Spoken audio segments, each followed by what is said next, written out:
Hi, good morning, everyone. Thank you for joining us. My name is Jason Hwang, and I'm the Vice President for Salmon Programs with the Pacific Salmon Foundation. Today, I'm pleased to be moderating this workshop. Before we begin the scientific and technical discussions for this workshop, I want to spend a few minutes recognizing that Canada is working through a process of reconciliation with the Indigenous peoples of this land. We're all learning about what this means, and for those of us who are not First Nations peoples, part of that is acknowledging the traditional territories of the peoples of the land that we are privileged to share with them. I'm coming to you today from Vancouver, which I've been taught is the traditional territory of the Musqueam, Tsleil-Waututh, and Squamish Coast Salish people. My home is in Kamloops, the traditional territory of the Tk'emlúps-Te-Secwépemc people. Last year, the Tk'emlúps-Te-Secwépemc people announced the discovery of more than 200 unmarked graves on the grounds of a former residential school. This news was shocking, upsetting, and heartbreaking for many in the community, and it captured the attention of the entire country.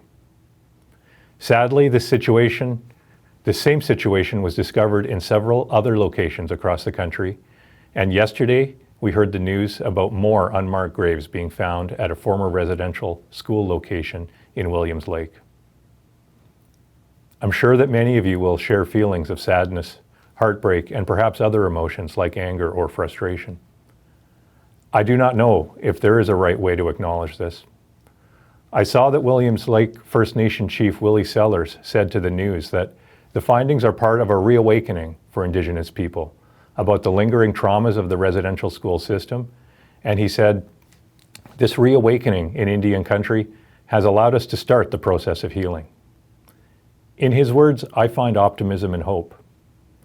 As a small demonstration of respect and consideration, and to demonstrate support for the people affected by these terrible findings, I'd like to request that you join me in a few moments of silence before we begin our workshop.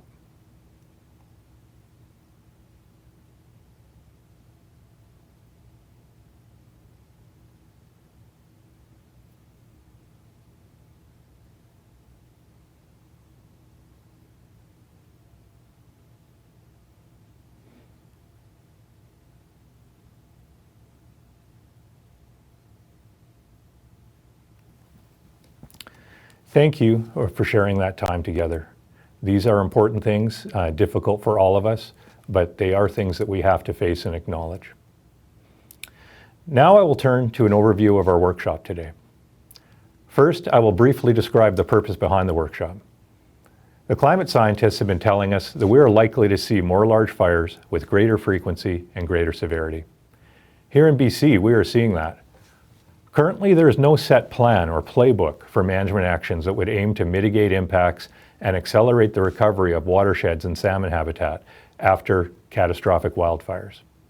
This workshop has been planned to bring together scientific and technical experts and a network of engaged First Nations, government agencies, stakeholders, and NGOs to explore the impacts and risks to salmon and salmon habitat that are posed by catastrophic wildfires and to consider our collective response. I want to note to everyone that this project was not specifically a response to the catastrophic wildfires that affected BC in 2021. We drafted the initial proposal for this project back in 2019, and what the 2021 wildfires have done is really reinforce the reality of what we should expect into the future. Our project is to develop a playbook or guidance to guide management actions with a focus on the needs of salmon and aquatic ecosystems following major fires. Do we salvage the trees? Do we leave them? Do we come out and hydroseed, or do we allow natural regen? Do we bring in salmon restoration experts to restore streams before they break? We don't know these things, and we don't have fixed plans. So our hope is that the presentations and discussions today will help us along the way to developing this playbook, and you're going to hear more about the playbook later today. While he'll be speaking later today, at the outset of this workshop, I would like to thank Jeff Morgan for all of his hard work behind the scenes supporting this session. Jeff has been working with me to help make this workshop happen, and it's with thanks to him that this session today is so well arranged.